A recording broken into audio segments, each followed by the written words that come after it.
মৃত্যুই আসল সত্য, কিন্তু জন্ম আমাদের হাতে নেই। যিনি 11 সিটে বসেছিলেন এবং 1995 সালে একটা প্লেন ক্র্যাশ হয় এবং সেখানেও একমাত্র যিনি বেঁচেছিলেন তিনিও 11 সিটেই বসেছিলেন। তো আমার মনে হয় যে মানুষের ভাগ্য শেষ কথা বলে। তুমি যা করছো তুমি দিনের শেষে সেই ফল পাবেই, সেটা ভালো হতে পারে সেটা খারাপ হতে পারে। গীতা বা বাইবেল এগুলো পড়ার ইচ্ছা হয়েছে 100%, এবং আমার বাড়িতে পবিত্র কুরআন রয়েছে। পরবর্তী প্রত্যেক প্রজন্মকে ধর্ম সম্পর্কে ভীষণ সিনসিয়ার হওয়া দরকার। এই রাজ্যটা পুরো হিন্দুর বা এই দেশটা পুরো হিন্দুর, কোথাও তো সেটা বলা হয়নি। ঈগল পাখি ধ্বজা নিয়ে চলে যাচ্ছে, তাহলে সেটা খুবই অশুভ। সবসময় খারাপ হয়েছে মানে খারাপই ভাবি, এটা আমাদের কুসংস্কারও বলতে পারো। কোথাও না কোথাও গিয়ে প্র্যাকটিক্যাল হওয়ার চক্করে আমরা আমাদের নিজেদের রুটটাকে ভুলতে বসেছি। তুমি অ্যাস্ট্রোলজি কতটা বিশ্বাস করো? একটা সময় ছিল আমি একদম বিশ্বাস করতাম না। আমি এটাতে বিশ্বাস করি না যে কেউ কারোর তন্ত্র করে ক্ষতি করতে পারে। রামকে প্রমোট করা বা যে কোনো ভগবানকে কেন্দ্র করে রাজনীতি করা, দুটোর মধ্যে পার্থক্য রয়েছে। আমি মনে করি মানুষের মধ্যে প্রেম থাকা ভালো, বা প্রেম আছে মানে না সে জড় হয়ে যায়নি, সে জীব আছে। আপনারা দেখেই নিয়েছেন এতক্ষণে যে আজকে আমাদের সঙ্গে গেস্ট আবারও রাজন্যা। নমস্কার ম্যাডাম। প্রথমত তোমাকে থ্যাংক ইউ যে তোমার এই ব্যস্ততম শিডিউল থেকেও সময় বার করে তুমি আমাদের স্টুডিওতে এসেছো। কিন্তু সত্যি আজকে মনটা খুবই ভারাক্রান্ত, কারণ জাস্ট একদিন আগেই একটা খুব বাজে ঘটনা ঘটে গেল আমাদের এখানে, যে আহমেদাবাদে প্লেনটা ক্র্যাশ হলো। একদমই তাই। কিন্তু এখান থেকে মানে আমাদের স্পিরিচুয়াল পডকাস্টে এই কথাটা বলার একটাই কারণ, সেটা হচ্ছে তুমিও নিশ্চয়ই কর্মায় বিশ্বাস করো। আমিও খুব ভাবছিলাম যে এই দুজন, মানে একজন দেরির জন্য প্লেন ধরতে পারলো না, আর একজন প্লেনে থেকেও এতজনের মধ্যে 250 জনের মধ্যে একজন বাঁচলো, এটা কি পুরোপুরি কর্মার ফল? দেখুন, আমার মনে হয় যিনি 11 সিটে বসেছিলেন, এবং এটা আমি ফেসবুকেই দেখছিলাম যে 1995 সালে একটা প্লেন ক্র্যাশ হয় এবং সেখানেও একমাত্র যিনি বেঁচেছিলেন তিনিও 11 সিটেই বসেছিলেন। তো আমার মনে হয় কোথাও না কোথাও গিয়ে লাক তো রয়েছে, ভাগ্য তো রয়েছে, এবং কোথাও যেন এটা একটা অ্যাঞ্জেল নাম্বারের সঙ্গেও কানেকশন বোঝাচ্ছে না 11। তো আমার মনে হয় যে মানুষের ভাগ্য শেষ কথা বলে। মানুষের ভাগ্যই তাকে 0 থেকে হিরো করতে পারে, আবার তার ভাগ্যই তাকে হিরো থেকে 0 করতে পারে। তাই ভাগ্য তো নিশ্চয়ই রয়েছে। মানে তুমিও কি ভাগ্যকে ভীষণভাবে বিশ্বাস করো? ভীষণ বিশ্বাস করি আমি, ভাগ্য আর কর্মফলকে ভীষণ বিশ্বাস করি। এটা আমি আগেও হয়তো তোমাদের পডকাস্টে বলেছিলাম, কারণ আমি মনে করি যে এটা তো ভগবদ্গীতায় বলাই আছেই, সেটা আলাদা বিষয়, কিন্তু তারপরেও তুমি যা করছো তুমি দিনের শেষে বা কোনো একটা সার্টেন টাইমে গিয়ে সেই ফল পাবেই, সেটা ভালো হতে পারে সেটা খারাপ হতে পারে। তো এটা তো বলা যেতে পারে না যে ওই প্লেনে যারা ছিল তাদের মধ্যে শুধুমাত্র ওর ভাগ্য, ওই হয়তো ভালো কর্ম করেছে তাই ভালো ফল পেয়েছে, এটা বলা যেতে পারে না এই ক্ষেত্রে। মানে এই ক্ষেত্রে আমার মনে হয় কিছুটা মানে বিফোর লাইফের ব্যাপারও থাকতে পারে, তার আগের জন্মের কর্মফল 100% সেটা তো থাকতেই পারে। মানে মানুষ তার, আমরা শুনেছি মানুষের 7টা জন্ম হয়, এবার 7টা জন্মে মানব জন্ম নাকি একবারই হয়। তো সেই জায়গায় দাঁড়িয়ে একটা মানুষ জন্মের মতো এত বড়, এত প্রেস্টিজিয়াস, একদম মানে বড় থেকে আমি বলতে চাইছি এত একটা ডিপ থট, মানে একটা অন্য ভাবনা, সেই ভাবনার জায়গা থেকে দাঁড়িয়ে যদি বলি মানুষ জন্ম, সেটাও তো বিরাট ভাগ্যের ব্যাপার। তো কোথাও না কোথাও গিয়ে সেই মানুষ জন্মে ওর হয়তো এখনো কর্ম শেষ হয়নি, মানে যিনি 11 সিটে বসেছিলেন হয়তো ওনার একমাত্র সার্ভাইভ করতে পেরেছিলেন ওই প্লেনে, হতে পারে ওনার হয়তো আরো অনেক কিছু করার আছে, তাই হয়তো উনি থেকে গেছেন। ভীষণ ভালো কথা বললে। তার সঙ্গে আরেকটা ইনসিডেন্টও আমরা নিউজে দেখছি যে একমাত্র একটা ভগবত গীতা নাকি পড়েনি, এটা আমিও দেখেছি।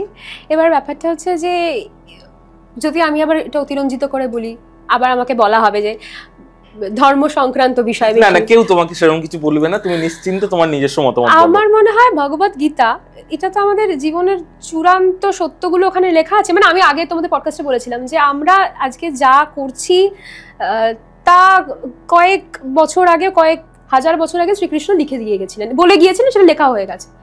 তো সেই জায়গায় দাঁড়িয়ে আমার মনে হয় একটা ভগবত গীতা সত্যের আসলটা দেখিয়ে দিল, মানে এটা হচ্ছে কর্মফল বা এটা হচ্ছে ফল, মানে এই যে সত্যটা, মৃত্যুই তো জীবনের আসল শেষ, মৃত্যুই আসল সত্য, কিন্তু জন্ম আমাদের হাতে নেই। ঠিক কথা। মৃত্যু কিন্তু আমরা দেখতে পাবো চোখে, একমাত্র জিনিস।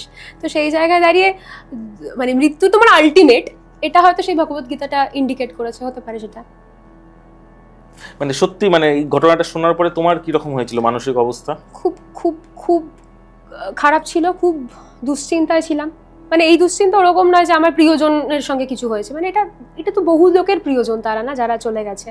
তো একটা খারাপ লাগার জায়গা থাকে, একটা হাহাকার, মানে চারিদিকে তুমি হয়তো মানে কিছু কিছু ভিডিও দেখেছি যে ভিডিওগুলো দেখা যায় না, পুরে একদম একদম মানে পুরে ছাই হওয়ার আগের মুহূর্ত যাকে বলে, এরকম অবস্থায় তাদেরকে হসপিটালে নিয়ে যাচ্ছে, তাদের প্রিয়জনদের কান্না।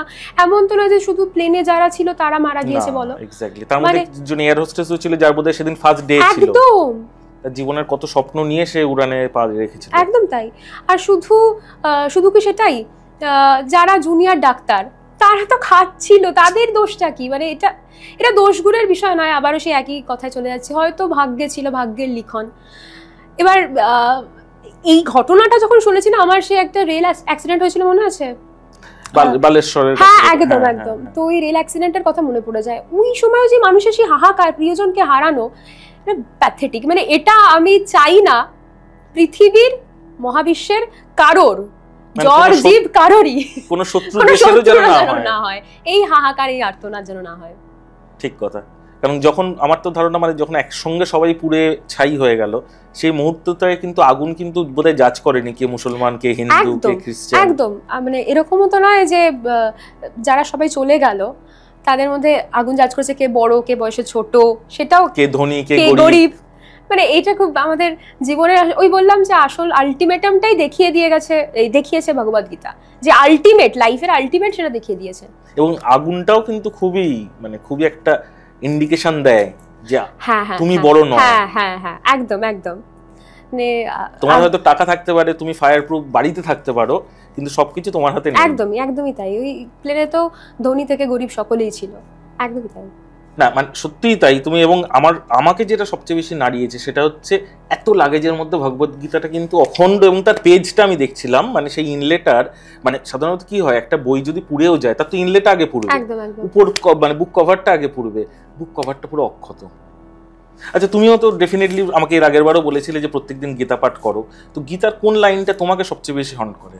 দেখো, আমার তো সব থেকে ভালো যে লাইনটা লাগে, মানে সব থেকে গভীর যেটা মনে হয় যার তাৎপর্য, সেটা হচ্ছে যখনই পৃথিবীতে অধর্ম সৃষ্টি হবে, অধর্ম নেমে আসবে, অধার্মিক মনোভাব চারিদিকে ঘুরপাক খাবে, তখনই ধর্মকে বাঁচানোর জন্য বা ধর্ম রক্ষার জন্য কেউ না কেউ কোনো না কোনো অবতারে আসবে।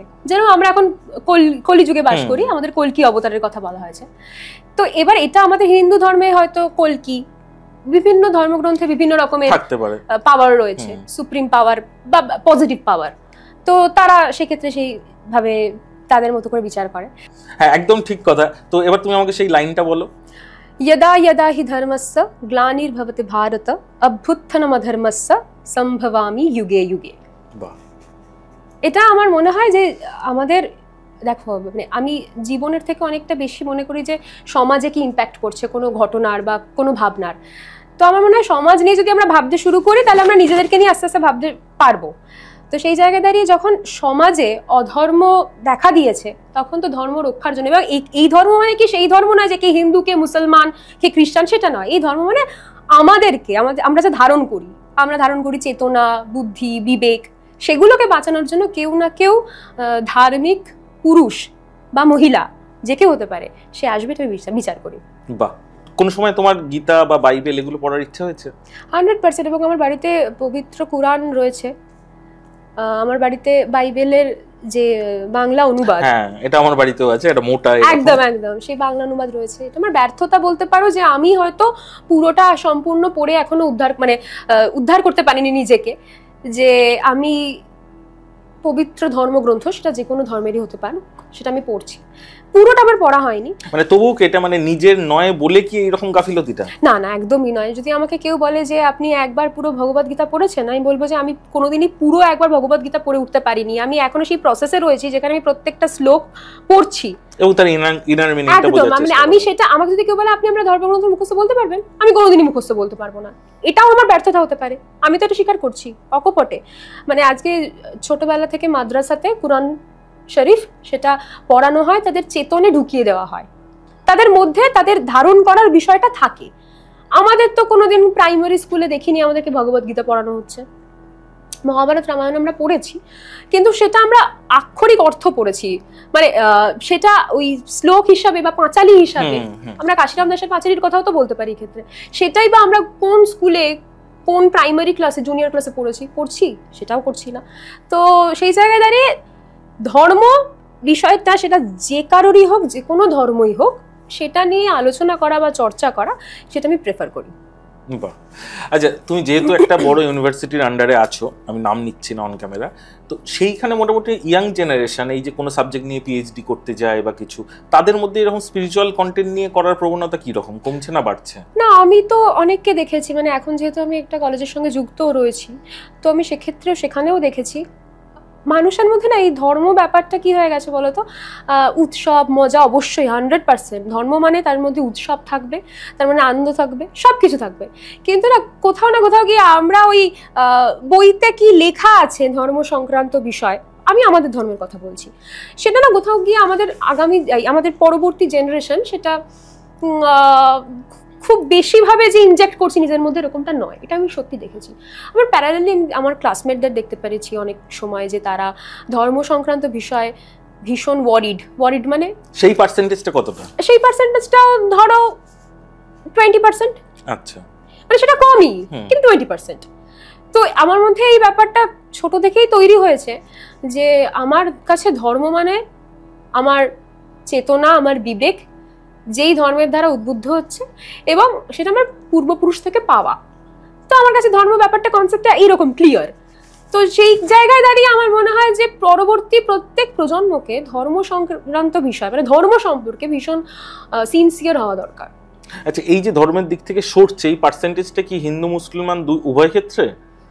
দেখো, আমি তো সত্যি কথা বলতে আমি মুসলমান সম্প্রদায়ের বা মুসলিম সমাজের এই ভাবনা বা এই ধারণার কথা বলতে পারবো না, কারণ আমি যে কজন বন্ধুকে দেখেছি বা পারিপার্শ্বিক বাবাদের বন্ধু বা এরকম মানে ধরো পরিচিতকে দেখেছি, তাদের মধ্যে কিন্তু ধর্ম বিষয় ওই সিনসিয়ার ভাবনাটা রয়েছে, মানে they are very sincere about their religion. কিন্তু আমরা যখন সেই জায়গায় গিয়েছি, মানে আমি যদি আমার পরিবারকে দিয়ে বলি, তো আমরা অবশ্যই ধর্মের ব্যাপারে সিনসিয়ার, কিন্তু সেটা যখন অনেক জায়গায় বিভিন্ন ক্ষেত্রে দেখেছি, আমাদের মধ্যে একটা উদাসীনতা তো অবশ্যই রয়েছে, ডেফিনেটলি রয়েছে এই উদাসীনতা। মানে এটারও কি আরেকটা বড় প্রয়োজন মনে করো যে এটা শুধু প্রচার কম হয়? দেখো, প্রচারের বিষয়টা তো 100% খুব গুরুত্বপূর্ণ একটা পয়েন্ট, টপিকে এটা, এবং এটাও কি তুমি মানবে যে সেটা রাজ্য হিসেবে সেটা ভ্যারি করে? মানে একটা অন্য স্টেটে যেভাবে হিন্দুত্ববাদ প্রচার হয়, মেবি হয়তো সেটা আমাদের বেঙ্গলে হয় না। না, হিন্দুত্ববাদ প্রচার হওয়া মানে কি? হিন্দুত্ববাদ প্রচার হওয়া মানে তো এটা নয় যে এই রাজ্যটা পুরো হিন্দুর বা এই দেশটা পুরো হিন্দুর, কোথাও তো সেটা বলা হয়নি। হিন্দুত্ববাদ প্রচার মানে কি যে হিন্দুরা তাদের ধর্ম সম্পর্কে আরো বেশি জাগৃত হোক। তো সেই জায়গায় দাঁড়িয়ে আমি এটা মনে করি না যে আমাদের রাজ্যে সেটা ঘটে না, বা আমাদের রাজ্যে এবার এটা প্রজন্মের ওপর ডিপেন্ড করে, পরবর্তী প্রজন্ম সেটা হয়তো শিখছে না সেভাবে বা জানছে না, সেটার জন্য তাদের পড়াশোনার অভাব। সেটার জন্য কখনোই আমি এটা বলতে পারি না যে এটা রাজ্যের ইতিহাসের অভাব, রাজ্যের দায়ও নয়, এটা কিছুটা এর সঙ্গে ফ্যামিলিরও একটা দায় বর্তায়। 100%। আজকে যদি আমি আমার বাবার থেকে পেয়েছি ধর্ম, বাবা তার বাবার থেকে পেয়েছে, তো ধর্মটা তো আমি ক্যারি ফরওয়ার্ড করতে পারছি, মানে আমি তো ধর্ম সম্পর্কে এক্ষেত্রে প্রগাঢ় ভাবনা রাখছি, আমি তো এগোতে পারছি ধর্মটাকে নিয়ে। এবার আমাদের পরবর্তী প্রজন্ম যদি সেটা না করে, সেটা তো মানে রাজ্যের তো কিছু করার নেই, রাজ্য তো আর কাউকে ইনজেক্ট করতে পারে না। তো এবার বলো যে তোমার বাড়ির গোপাল কি বলছে? গোপাল নিয়ে, কারণ আমাদের বহু সাবস্ক্রাইবার, বহু বন্ধুরা তোমার গোপাল নিয়ে কিন্তু খুব উৎসুক। আমার গোপালকে সত্যি বলছি, আহারে, মানে এখানে অকপটে স্বীকার করছি, মা অনেকদিন ধরে বলছে গোপালের একটু ঠোঁট থেকে লাল রংটা উঠে গেছে। মা বলছে একটুখানি তুলি দিয়ে এঁকে, আমার সত্যি আঁকা হচ্ছে না, এই জন্য গোপালের কাছে আমি ক্ষমা প্রার্থী যে দিদি ভুলে গেছে, বেমালুম, দিদির মাথা থেকেই বেরিয়ে গেছে। কিন্তু ওই আমি একটা কমেন্ট পড়ছিলাম যে গোপাল নিয়ে পুতুল খেলা বা আদিক্ষেতা, আমার মনে হয় যে কে তার ধর্মকে কিভাবে আগলাবে বা রক্ষা করবে সেটা তার ব্যাপার। কেউ যদি খুশি থাকে তো সে খুশিতে গোপালকে পুতুলের মতো আচরণ করুক, কেউ যদি মনে করে যে গোপাল শুধু ভগবান এবং মানে মূর্তির ভগবান, জাস্ট মূর্তিতে আছে, তাহলে সে তার মতো করে করুক। তবে আমি যতদূর জানি, পড়াশোনা করেছি এবং যতদূর আমি অভিজ্ঞতা সঞ্চয় করেছি, তাতে গোপাল কিন্তু আমাদের পরিবারের একজন হয়ে ওঠে। মানে গোপালকে তুমি যদি শুধু মূর্তি হিসাবে পুজো করো তাহলে কিন্তু গোপাল খুব রেগে যায়। গোপালকে তোমার টাইমে টাইমে খাবার দিতে হবে, কারণ গোপাল তোমার সন্তান, ফ্যামিলি মেম্বার। তো সেই জন্য আমি মনে করি যে আমার গোপাল আমার নিজেরই অংশ, তাই গোপালকে নিয়ে আমি এখন খুব খুব খুশি আছি। ফাইন, এটা তো বুঝলাম যে তোমার ডেফিনেটলি বাড়ির গোপাল ভালো আছেন, এবং আমাদের পুরো অল্টারনেট ভিউ পরিবারের তরফ থেকে ওনার জন্য সশস্ত্র প্রণাম। Thank you. আচ্ছা, আমাকে এবার একটা জিনিস বলো, যে আমাদের বেঙ্গলে তো হয়ে গেল জগন্নাথ ধাম, তো তুমি গেছিলে ওখানে? না, এখনো পর্যন্ত আমার সত্যি যাওয়া হয়নি, জয় জগন্নাথ, যাওয়া হয়নি। তবে নিশ্চয়ই আমি খুব এক্ষেত্রে পজিটিভলি ওয়েট করছি যে কবে যাওয়া যায় দীঘাতে। মানে কবে জগন্নাথ দেব ডাকে তোমায়? 100% কবে জগন্নাথ দেব ডাকেন, সেটা দীঘাতে হোক কিংবা পুরীতে, কবে ডাকেন আমি সেটার অপেক্ষাতে আছি। আচ্ছা, আমাকে একটা জিনিস বলো, যে কিছুদিন আগে একটা ঘটনা দেখেছিলাম যে পুরীর জগন্নাথ মন্দিরের ওপর থেকে পতাকাটা একটা ইগল এসে নাকি নিয়ে চলে গেছে, তো সেটাকে তুমি কি চোখ দিয়ে দেখছো? দেখো, মানে এটা তো দুরকম ভাবেই দুটো অর্থই আমি দেখেছি যে সেই সময় বিভিন্ন মিডিয়া হাউস বলো, পত্রপত্রিকায় বেরিয়েছিল। একটা হচ্ছে যে ধর্ম রক্ষার জন্য গরুর নিয়ে গেছে, আর একটা আমরা যেটা দেখেছিলাম যে মনুসংহিতাও লেখা ছিল যে এরকম সময়, মানে এরকম একটা টাইম পিরিয়ডে যদি এরকম একটা টাইম পিরিয়ড যদি আসে যে ঈগল পাখি ধ্বজা নিয়ে চলে যাচ্ছে, তাহলে সেটা সেই সময়ের ক্ষেত্রে খুবই অশুভ, মানে দুর্ভাগ্যের। তো আমি যখন এটা পড়েছিলাম, তারপরে তো আমি এটার সঙ্গে কানেক্ট করতে পারলাম এই মতামতটার, যেটা সত্যি খুব অশুভ এবং দুর্ভাগ্যের। কারণ তুমি দেখো আহমেদাবাদের প্লেন দুর্ঘটনা, তুমি দেখো, যদি আমি ওই দ্বিতীয় মতটার উপর, এবং সত্যি পতাকাটা চলে যাওয়ার পর থেকে কিন্তু খারাপ ঘটনা আমি এক্স্যাক্টলি এটাই বলছি, মানে দ্বিতীয় মতটাকে যদি আমি বেশি গুরুত্ব দিই তাহলে দেখতে পাবো যে তারপরে পরেই পুরো ঘটনা হয়েছিল। তারপর এই যে আহমেদাবাদে প্লেন দুর্ঘটনা, এটা তো খুবই প্যাথেটিক। মানে আমি জানি না আর কত রয়েছে। তবে এটা দেখো, এটা সম্পূর্ণ আমার মতামত, আমি এটা ধরো বলছি কারোর মধ্যে দিয়ে। এই আমি মনে করি এটা একটা কোথাও না কোথাও গিয়ে আমাদের কুসংস্কার, যে আমরা সবসময় খারাপ হয়েছে মানে খারাপই ভাবি, এটা আমাদের কুসংস্কারও বলতে পারো। যেরকম আমরা বিড়াল চলে গেলে আমরা কিন্তু রাস্তা মানে টপকাই না, বিড়ালকে কেটে আমরা যাই না। তারপর ধরো আরো অনেক রকম, এক শালিক দেখলে বা বাড়ি থেকে বেরোনোর সময় হাফ বালতি জল দেখে বেরোলে, আমার মা ছোটবেলায় বলতো ফুল বালতি জল দেখে যাবি, না কিন্তু দিন ভালো যাবে না। মানে এই যে সংস্কারগুলো কোথাও না কোথাও গিয়ে আমার মনে হয় এগুলো কুসংস্কার, এটা মনের মধ্যে একটা ঢুকিয়ে দেওয়া। কিন্তু সত্যি মনুসংহিতায় যে ওই 4টে লাইন লেখা ছিল, এবং 4টে লাইনে যে সত্যি বলা ছিল এরকম দিন যদি আসে পৃথিবীর বুকে, তার মানে কিন্তু অশুভ সময় আসতে চলেছে। তো কোথাও না কোথাও গিয়ে সেটা মিলে তো যাচ্ছে, এবং সত্যি মানে বোঝা যাচ্ছে না যে আমরা কোন দিকে এগোতে চলেছি। একদমই তাই। মানে কলিযুগের শেষ বা অন্য পরের যুগটা আসছে কিনা সেটাই আমরা সত্যি জানি না, যে কল্কি অবতার এসেছেন কিনা বা আসবেন কিনা বা অলরেডি এসে চলে গিয়েছেন কিনা আমরা জানি না, আমরা কোন যুগে দাঁড়িয়ে আছি। তবে না, আমরা জানি আমরা কোন যুগে দাঁড়িয়েছি, কলিযুগে যে আমরা দাঁড়িয়েছি সেটা আমরা জানি, কিন্তু আমরা জানি না যে এখনো পর্যন্ত কল্কি অবতার এসেছেন কিনা আমাদের মধ্যে। কিন্তু কলিযুগের যেটা সবচেয়ে বড় ভাইটাল পয়েন্ট, যেটা আমার জানা, সেটা হচ্ছে মানুষ মানুষকে বিশ্বাস করবে না, এবং তারই বোধহয় একটা বড় প্রমাণ মেঘালয়ের ঘটনাটা। 100%। এবং খুব দারুণ, মানে গায়ে কাটা দিল, সত্যি কথা বলছি। তুমি যে টপিকটা বললে, হয়তো এটাই কয়েকদিন আগে আমরা দেখেওছি যে স্বামী তোমার নেভিতে চাকরি করে, বউ তাকে ওই ড্রামের মধ্যে সিমেন্ট দিয়ে, মানে আমরা এই অধঃপতনটা সমাজে দেখছি। কিন্তু তাহলে ঠিকই তো, কোথাও না কোথাও গিয়ে সেই জায়গায় পৌঁছে গেছি আমরা, যেখানে বিশ্বাস ভঙ্গের চূড়ান্ত পর্যায়ে, বিশ্বাস একে অপরকে কেউ বিশ্বাস করছে না, এবং বা একে অপরের বিশ্বাস রক্ষার মতো কাজও কেউ করছে না। আমরা কোথাও না কোথাও সেই জায়গায় চলে এসেছি। মানে মনুষ্য জাতি সত্যি সংশয়ে, সেটা আমি বলতে পারবো না যে জাতি সত্যি সংশয়ে আছে কিনা, তবে আমি এটা বলতে পারি যে এই সময়টা আমাদের কারোর জন্যই খুব যে ভালো যাচ্ছে, শুভ যাচ্ছে, এরকমটা নয়। তা তুমি যেটা বলছো যে না শুভ যাচ্ছে না, ঠিক কথা। তো তুমি তো একটা এত বড় ইউনিভার্সিটির আন্ডারে আছো, খুব কাছ থেকে দেখছো, তো একদম নতুন জেনারেশনকে কি দেখছো, তারা কোন দিকে যাচ্ছে? না, নতুন জেনারেশন অনেক বেশি, মিথ্যা কথা বলবো না বা তাদের সম্পর্কে খারাপ কথা বলবো না, তারা অনেক বেশি প্র্যাকটিক্যাল, এটা আমি দেখেছি। কিন্তু কোথাও না কোথাও গিয়ে প্র্যাকটিক্যাল হওয়ার চক্করে আমরা আমাদের নিজেদের রুটটাকে ভুলতে বসেছি। এইটা খুব ইম্পর্টেন্ট। আমি যেখানেই চলে যাই, যাই কথা বলি, যেভাবেই থাকি, আমার জীবন যেরকমই থাকুক না কেন, আমি যদি আমার জীবনের রুটটা ভুলে যাই, যে আমি বাঙালি, প্রথমে যে আমি মানুষ, দ্বিতীয় যে আমি বাঙালি, যে আমি হিন্দু, বা ধরুন যে আমি বাঙালি মুসলমান, বা বাঙালি খ্রিস্টান যে কেউ হতে পারে, আমি বাংলার কথাই বলছি, আমাদের কথা বলছি, তারা যদি তাদের রুটটা ভুলে যায় তাহলে তো একটা বিমুখতা আসবে। শুধু এইগুলো কেন, এই রুটটাও যদি ভুলে যায় যে আমরা ইউনিভার্সিটিতে আসছি পড়াশোনার জন্য, কোনো নেশার দ্রব্য খাওয়ার জন্য 100% সে তো অবশ্যই 100 বার। তো সেগুলো বলছো যে বাড়ছে। দেখো নেশা ব্যাপারটা তো খুব আপেক্ষিক। এই সংক্রান্ত বিষয়ে আমি যদি বলি তাহলে মানে আমার মনে হবে যে অনেক বেশি জ্ঞান দিয়ে দেওয়া। আমি কাউকে ওই সেটা তার ব্যক্তিগত বিষয়, সে কি করছে না করছে সেটা তার একান্ত ব্যক্তিগত বিষয়, সে যা পারে করুক সেটা তার ব্যাপার। কিন্তু যখন এটা সমষ্টির ক্ষেত্রে মানে জাতির কথা বলে, জাতির ক্ষেত্রে চলে আসছে এই ধরনের বিষয়, নেশার কথা বলছি না আমি, বিভিন্ন অন্যান্য বিষয়ের কথা বলছি, তখন তো অবশ্যই সেটা একটা সংশয়ের মুহূর্তে আমরা দাঁড়িয়ে আছি। মানে সংশয় এবং সংকট দুটোর মুহূর্তেই আমরা দাঁড়িয়ে রয়েছি, এটা আমি মনে করি। বাহ, আজকে যদি একটু তোমার ছোটবেলা আমাদের সঙ্গে শেয়ার করো, মানে যেহেতু আমরা আধ্যাত্মিকতার আলোচনাই করছি, তো ছোটবেলায় আমরা সবাই জানি যে সরস্বতী পুজো একটা অন্য অনস্টালজিক ব্যাপার। মানে বাঙালিদের কাছে সরস্বতী পুজো মানে হচ্ছে ভ্যালেন্টাইন্স ডে বলা যায়, ওটা হচ্ছে আমাদের বাঙালিদের ভ্যালেন্টাইন্স ডে। তো অবশ্যই না, শুধু এটা তো আমি অনেকটা মানে মজার ছলে বলছি, এটা না। সরস্বতী পুজো তোমার কিছু মজার ঘটনা? আমাদের বাড়িতে সরস্বতী পুজো হতো ছোট থেকে, কারণ আমার বাবা আর মা দুজনে গুরুকুল নামে, আমাদের বাড়ির একটা নাম ছিল গুরুকুল, তো সেই গুরুকুল নামে আমাদের ওখানে প্রচুর দাদা দিদিরা তখন পড়তে আসতো। আচ্ছা, মানে প্রচুর, অসংখ্য।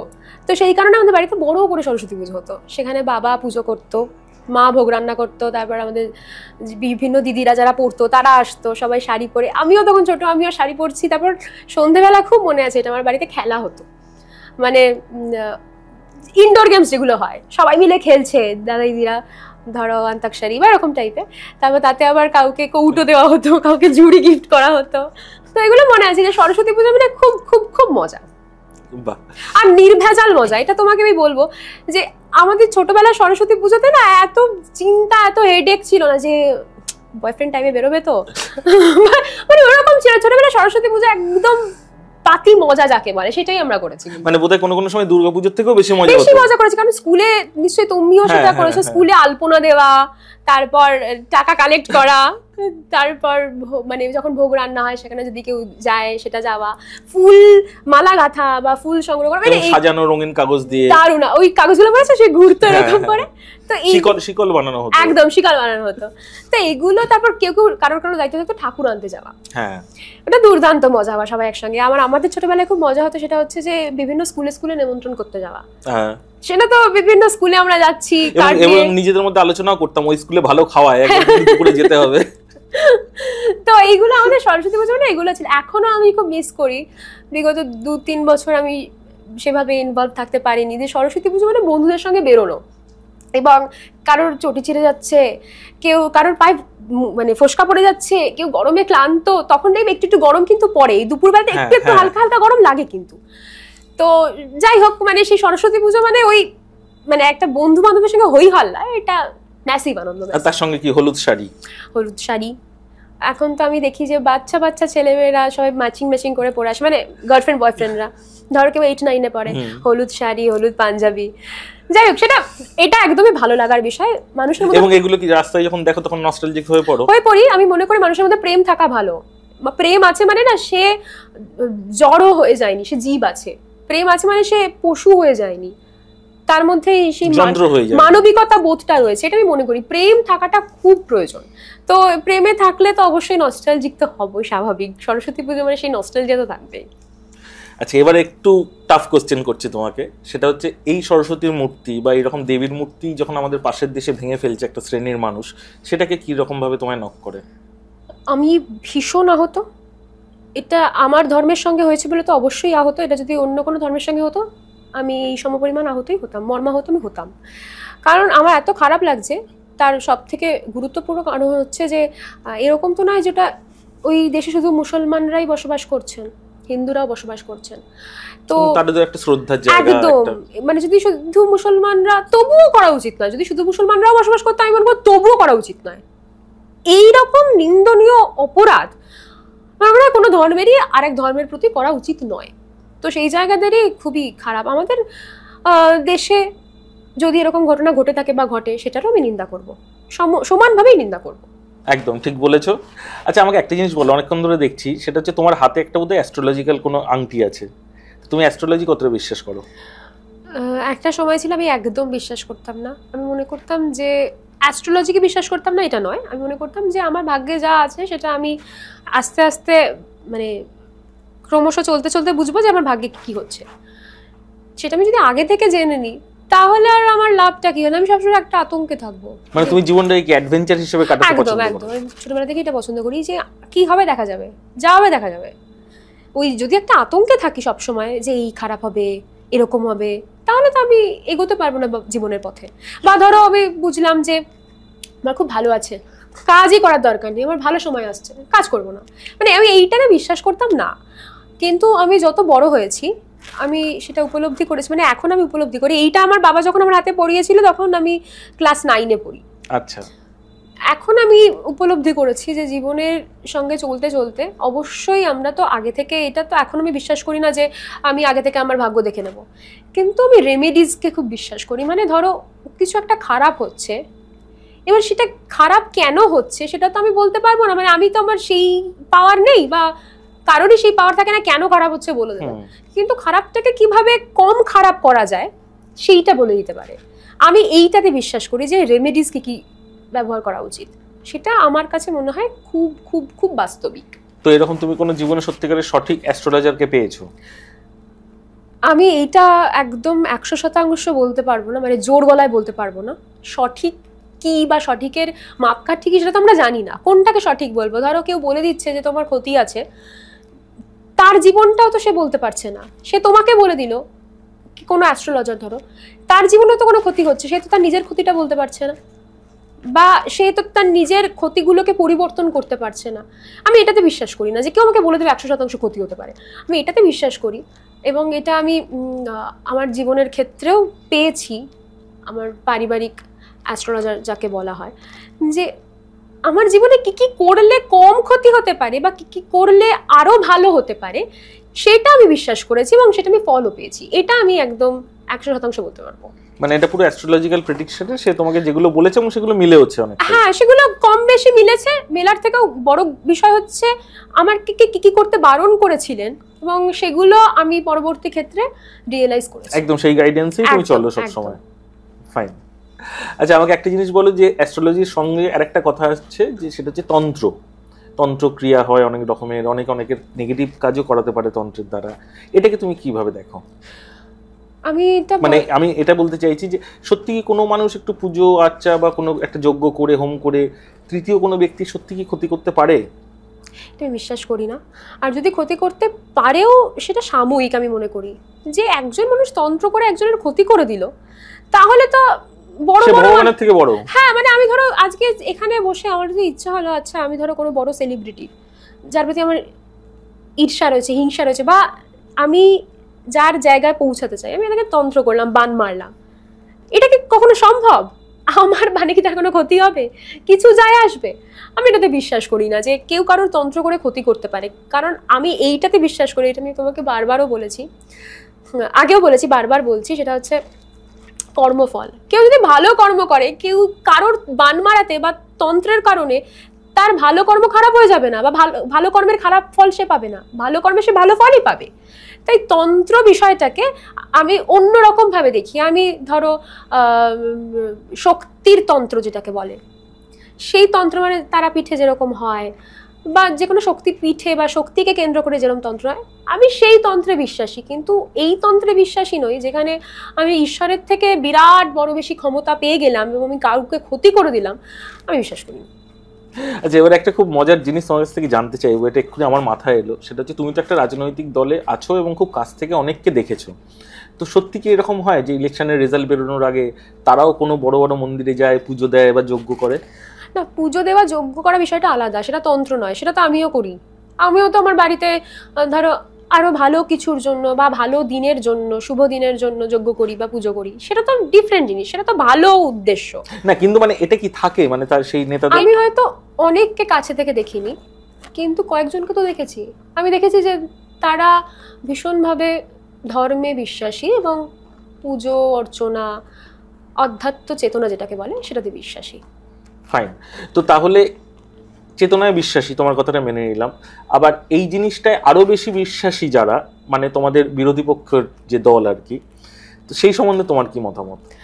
দেখো, তারা তো আরো বেশি এটাকে বিশ্বাস করে, তারা তো আরো বেশি এই ব্যাপারটাকে প্রমোট করে, রাম রাম ব্যাপারটাকে প্রমোট করে, তাহলে কি তারা ঠিকঠাক পথে এগোচ্ছে?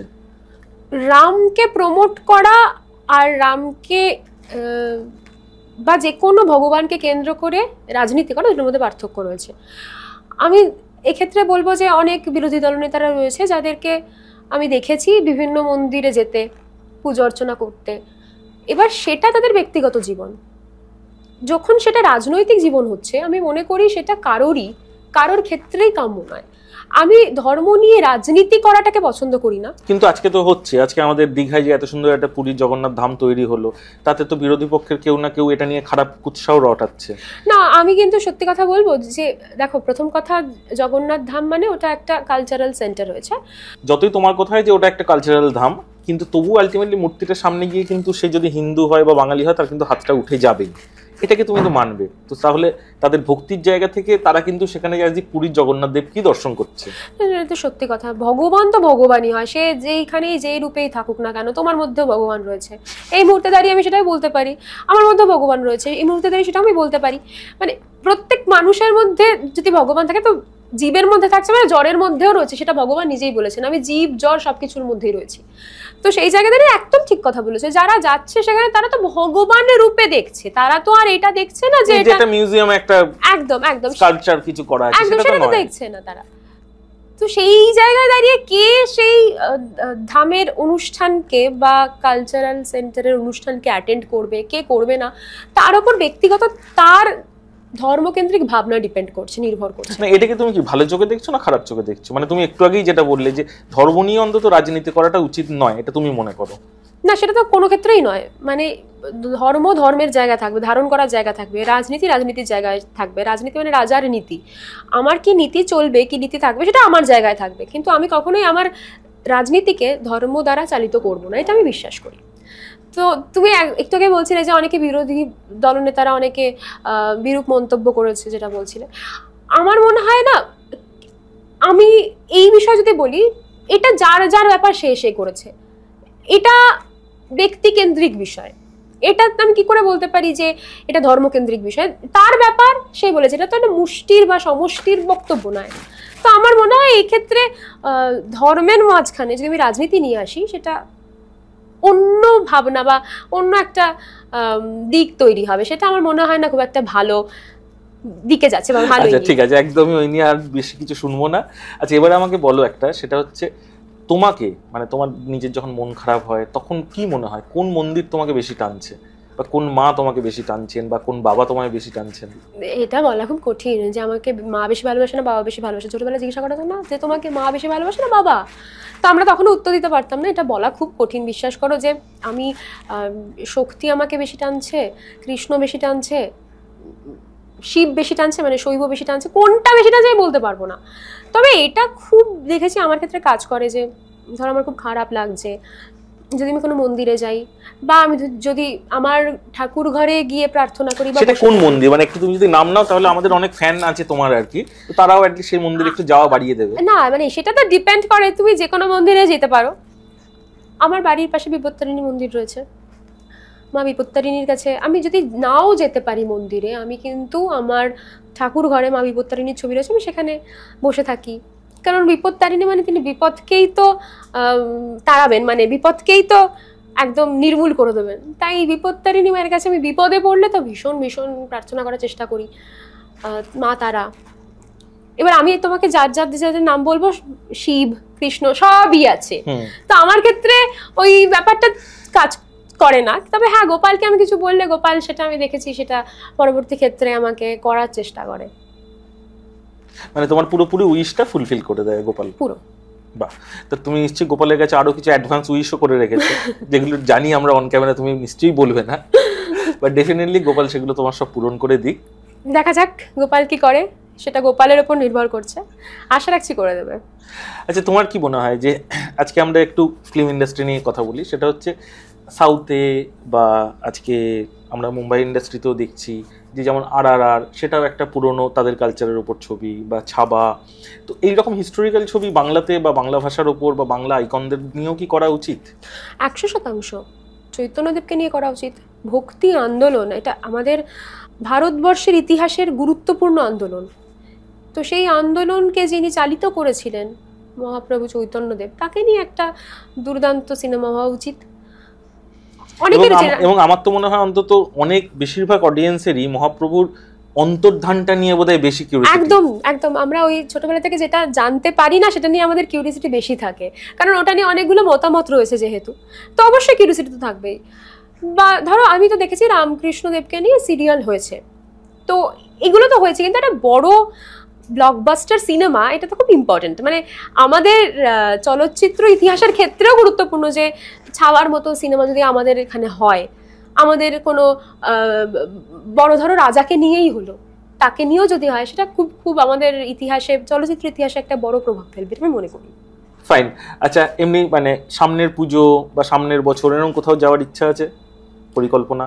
মানে কোনো আধ্যাত্মিক জায়গা অ্যাটেন্ড করার? নিশ্চয়ই। আমি মানে আগের বছর পুজোর আগে মা কামাখ্যাকে দর্শন করে এসেছি, আগেরবার বলেছিলাম আমাদেরকে। তো আমার ভীষণ ইচ্ছা যে আমি এরকম শক্তিপীঠে যেন আরো যেতে পারি, যেন টানে আমাকে ভগবান। আমার অনেক দিনের ইচ্ছা, যেন আমি রথের সময় পুরীতে থাকতে চাই, আমার খুব ইচ্ছা করে, কিন্তু আমি জানি না যে ভগবান কেন রথের সময় আমাকে টানেন না। তো আমার খুব ইচ্ছা আছে যে একবার রথের সময় পুরীতে যাব। মানে সত্যি, মানে এই ফেস্টিভ গুলো, সেই জায়গাগুলো মানে একটা অন্য যেন পজিটিভ অরা বেড়ে যায়। ভীষণ ধরো না, আমি ধরো যদি বৃন্দাবনে যাই, মথুরাতে যাই, সেখানে গেলে একটা অন্যরকম, মানে নিজের ভেতর থেকে একটা অন্যরকম ভাবনা বেরিয়ে আসে। আমি তখন বুঝতে পারি না যে সেটাকে কি করে কন্ট্রোল করবো। মানে সেটা ধার্মিক ভাবনা নয়, মানে গায়ে কাটা দেওয়ার মতো একটা বিষয়, যে এখানে এটা তো আমার ধর্ম, বা এটা তো আমি মেনে এসেছি বা মানছি, আমি আমার ভগবানের জন্মস্থানে এসেছি, মানে সেটা কতটা পবিত্র বিষয়। আমার এটা খুব, মানে এটা আমার আগের বার বলা হয়নি, আমার খুব সৌভাগ্য এটা। মানে আমি এই ক্ষেত্রে নিজেকে ভীষণ ভাগ্যবান মনে করি। এখন তো তোমার ওই শ্রীকৃষ্ণের কারাগারে যেখানে জন্মগ্রহণ করেছিলেন, এখন তো তোমার সেখানে ওই মানে খুব রেস্ট্রিকশন করে দিয়েছে, লাইন করে ঢোকা, লাইন করে বেরোনো। আমরা যখন ছোটোবেলায় গিয়েছিলাম, ওখানে তখন না বসে ওখানে মন্দিরে যারা থাকেন ভজন গাইছিলেন। তো আমার একটা সৌভাগ্য যে আমিও ওখানে গিয়ে হারমোনিয়াম ধরে ভজন গাইতে পেরেছি। এটা তো আমার মনে হয় যে হ্যাঁ, আমি তাহলে ভগবানকে আমার নিবেদনটা করতে পেরেছি, মানে আমার যতটুকু সম্ভব সেটুকু আমি দিতে পেরেছি। এটা আমার খুব একটা ভালো লাগার জায়গা। কৈলাস নিয়ে কি বলবে? এটা তো সবার পক্ষে সম্ভব হয় না, কিন্তু যাদের পক্ষে সম্ভব হয়, আমি মনে করি প্রত্যেকেরই একবার না একবার যাওয়া উচিত, মানে দর্শন করা উচিত, একবার না একবার যাওয়া উচিত এবং দর্শন করা উচিত। এবং ভগবানকে খুব কাছ থেকে ছোঁয়া যায়, সেই কাছ থেকে ছোঁয়া পাওয়াটাও খুব উচিত, আমি মনে করি। বাহ, আচ্ছা, আমরা একদম শেষের দিকে পৌঁছে গেছি এই প্রোগ্রামের। তো নতুন জেনারেশনের জন্য তুমি তোমার কিছু স্পিরিচুয়াল মতামত যদি থাকে অন ক্যামেরা একটু বলো। নতুন জেনারেশন স্পিরিচুয়ালিটিকে কিভাবে দেখবে, এটা অবশ্যই তাদের ওপর। এই নিয়ে আমি সত্যি কিছু বলতে চাইছি না, কিন্তু আমি যেটা বলতে চাইছি, যেটা খুব গুরুত্বপূর্ণ, ধর্মকে তো ধারণ করি, সেই ধারণ করার ভাবনাটাকে, ধারণ করাটাকে যদি আমি এগিয়ে না নিয়ে যেতে পারি, তাহলে আমার কিসের ধারণ করা? আমি আমার বুদ্ধিকে নিয়ে যাচ্ছি, বিবেককে নিয়ে যাচ্ছি, চেতনাকে নিয়ে যাচ্ছি, এগুলো মিলিয়েই তো ধর্ম। তো সেই জায়গায় দাঁড়িয়ে আমি এটা আশা রাখছি যে আমাদের পরবর্তী জেনারেশন, প্রজন্ম, তারা তাদের ধর্ম ভাবনাটাকে আরো বেশি পড়াশোনার মাধ্যমে জানুক। আমার মা বিশ্বাস করেছে মানে আমাকে বিশ্বাস করতে হবে এরকম তো নয়, আমার বাবা বিশ্বাস করেছে মানে আমাকে বিশ্বাস করতে হবে এরকম তো নয়। আমরা হয়তো ভেবেছি, পরবর্তী প্রজন্ম নাই বা ভাবতে পারলো। তো তারা যেন আরো বেশি এই ধর্ম বিষয়কে পড়াশোনা করে, তার পিতৃপুরুষরা যে ধর্মে বিশ্বাসী ছিল তারা যেন আরো বেশি পড়াশোনা করে, প্রাইমারি থেকে হোক বা সেকেন্ডারিতে থাকুক বা কলেজে থাকুক, ইউনিভার্সিটিতে থাকুক। আমি চাই এই পড়াশোনাটা যেন আমাদের চেতনাকে আরো জাগায়, পরবর্তী প্রজন্মের চেতনাকে আরো জাগায়, এটা আমি খুব চাই। অসংখ্য ধন্যবাদ দিদি, ভালো থাকবেন। Thank you.